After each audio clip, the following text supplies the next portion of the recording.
The last sunrise on Earth was a bloody smear across a poisoned sky. It wasn't the gentle, golden dawn of storybooks, but a violent, corrosive thing. From the viewport of the Ark ship Odyssey, Captain Elias Vance watched the sun struggle to pierce the perpetual haze of dust and chemical fallout. Below, the world was a mosaic of browns and grays, the continents barely recognizable. "Final boarding checks are complete, Captain," a voice crackled through the comm. It was Lieutenant Anya Sharma, her usual stoicism strained by a tremor Elias had never heard before. "The last shuttle is docked. We are at capacity." Capacity. The word was a gut punch. Capacity meant 10,000 souls. Capacity meant they had left billions behind. The choice of who boarded the Odyssey and the other 11 arcs had been the most brutal mathematical equation in human history. Genetics, skills, age, a lottery of life. Elias had signed the evacuation orders. His dreams were still haunted by the faces at the gates, the desperate hands beating against the hull of the last shuttle as it launched. "Sound the final departure alarm," Elias said, his voice gravelly with a fatigue that went deeper than bone. A mournful horn echoed through the ship's cavernous decks. It was the sound of a species admitting defeat. Elias placed his hand against the cold, transparent aluminum of the viewport, a final, futile gesture. "Helm, take us out. Standard thrust. Let's be gentle leaving home." The massive engines of the Odyssey hummed to life, a vibration that ran through the very spine of the ship. Slowly, agonizingly slowly, the gray and brown marble of Earth began to shrink. They passed the graveyard of dead satellites, the skeletal remains of the International Space Station, a monument to a time when humanity looked to the stars with hope, not desperation. Their destination was Proxima Centauri b, a world glimpsed only through telescopes, a promising blip of data suggesting liquid water and a breathable atmosphere. A 12-generation journey. Elias and everyone he knew would be dust long before they arrived. They were the sacrificial first crew, the guardians of the sleepers in cryostasis and the living, breathing colony that would maintain the ship. For 3 months, the voyage was a study in quiet despair. The initial shock gave way to a grim routine. Then, the anomaly. It was Anya who called him to the command deck. "Captain, you need to see this. Long-range sensors. An energy signature unlike anything in the database." Elias strode onto the deck, the stardusted blackness of space staring back. On the main screen, a waveform pulsed, a rhythm that was chaotic yet purposeful. It was coming from a dense nebula, a cloud of ionized gas that shouldn't have been on their charts. "It's artificial," Anya whispered. "It has to be." Debate raged. The traditionalists, led by the chief engineer, argued it was a cosmic phenomenon, a distraction. To deviate was to risk their entire mission for a ghost. But Anya, with the fire of a true explorer in her eyes, argued differently. "We left a dead world for a guess. This is a signal, a real one. What if it's a warning? What if it's a signpost? Ignoring it is a cowardice our descendants will curse us for." Elias felt the weight of all humanity on his shoulders. The safe choice was to continue, to be a footnote in a history book no one might ever read. The dangerous choice could be their extinction or their salvation. "Plot an intercept course," Elias commanded, his voice cutting through the argument. "Short, cautious burn. We take a look and we pull back, that's an order." The Odyssey slid into the nebula's outer tendrils. The stars vanished, replaced by a swirling, luminous violet fog. The signal grew stronger, resolving into a complex pattern that felt almost like a language.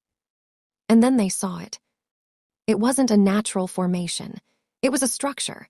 A ring, miles in diameter, floating serenely in the heart of the nebula. Its surface was etched with impossible geometries that seemed to shift and change when not looked at directly.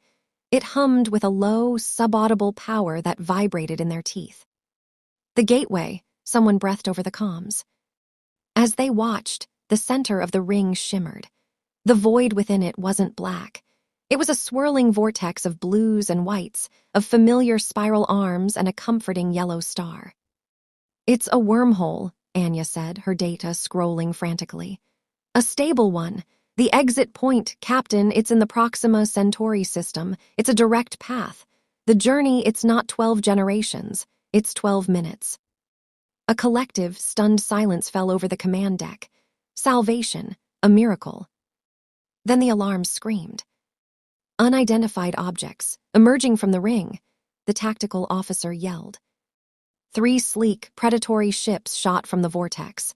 They were angular, black, and moved with a silent, insectal grace that was utterly alien. They didn't hail them. They didn't scan them.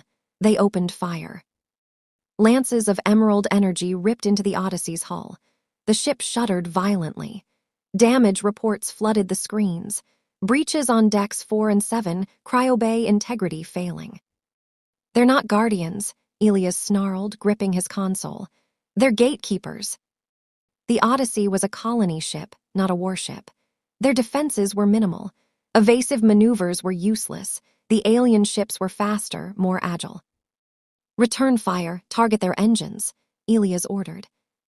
The Odyssey's pathetic laser batteries glanced harmlessly off the alien shields.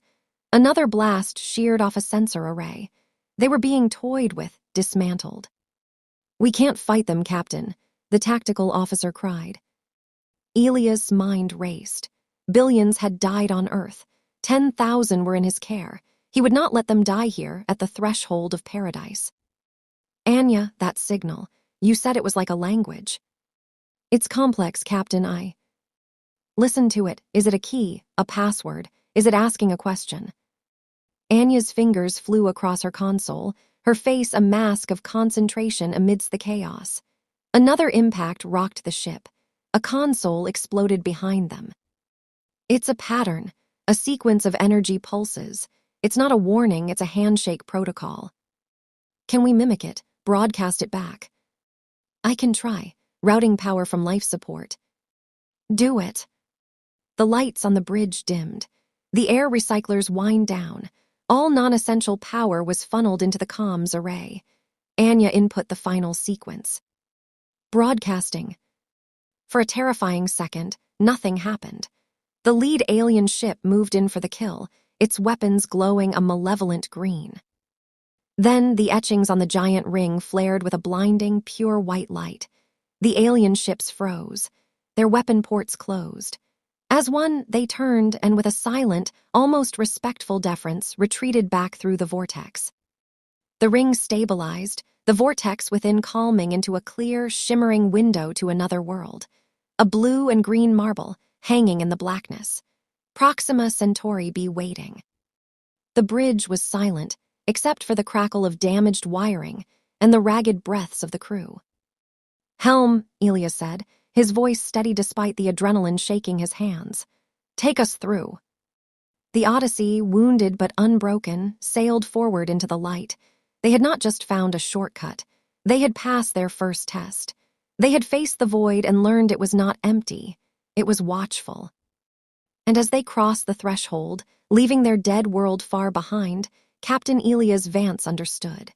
Humanity's future was no longer about finding a new home. It was about earning its place in a universe far stranger and far more dangerous than they had ever imagined. The thrill of that discovery, terrifying and glorious, was just beginning.